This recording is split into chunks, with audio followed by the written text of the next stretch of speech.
بسم اللہ الرحمن الرحیم۔ السلام علیکم ورحمۃ اللہ وبرکاتہ۔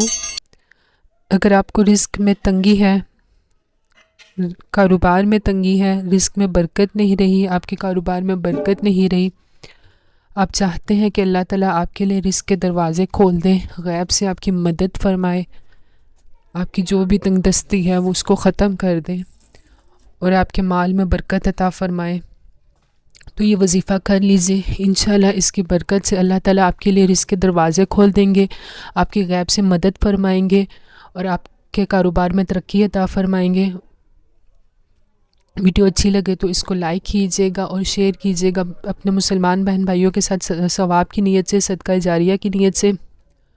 ہو سکتا ہے کہ کوئی مسلمان بہن بھائی آپ کی طرح کسی تکلیف سے گزر رہا ہو اور اس کی تنگی سے گزر رہا ہو، تو اس کا مسئلہ حل ہو جائے اور آپ کے لیے اس کے دل سے دعا نکلے گی، تو یہ آپ کے لیے ثواب کا باعث بنے گا۔ صدقہ جاریہ کی نیت سے شیئر کیجیے گا۔ میری کوشش یہی ہوتی ہے کہ ایسے وظائف لے کے ہوں جو فوری اثر رکھتے ہوں۔ آپ نے یہ وظیفہ ہر نماز کے بعد پڑھنا ہے، ہر نماز کے بعد ان آیات کو پڑھنے کا معمول بنا لیجئے۔ انشاءاللہ اس کی برکت سے اللہ تعالیٰ آپ کی غیبی مدد فرمائیں گے۔ سورہ آل عمران کی یہ آیات ہیں، آیت نمبر 26 اور 27۔ ان آیات کو ہر فرض نماز کے بعد آپ نے پڑھنا ہے اور اللہ تعالیٰ سے دعا کرنی ہے۔ اللہ تعالیٰ غیب سے سبب بنا دیں گے، غیبی مدد فرمائیں گے اور آپ جو کاروبار کر رہے ہیں اس میں وسعت عطا فرمائیں گے، آپ کو رزق میں ترقی ملے گی، آپ کے رزق میں برکت عطا فرمائیں گے اور آپ کے لیے رزق کے دروازے کھول دیں گے۔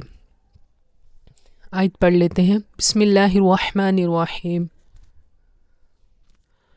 قل اللہم مالک الملک تؤتی الملک من تشاء وتنزع الملک ممن تشاء وتعز من تشاء وتذل من تشاء بيدك الخير إنك على كل شيء قدير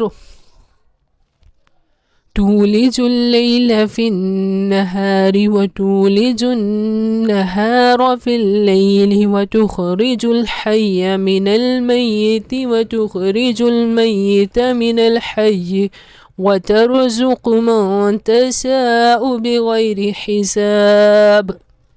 ان آیات کو آپ نے ایک مرتبہ ہر نماز کے بعد پڑھنا ہے۔ انشاءاللہ اس کا فائدہ آپ 7 دنوں کے اندر دیکھ لیں گے۔ جزاک اللہ خیرہ۔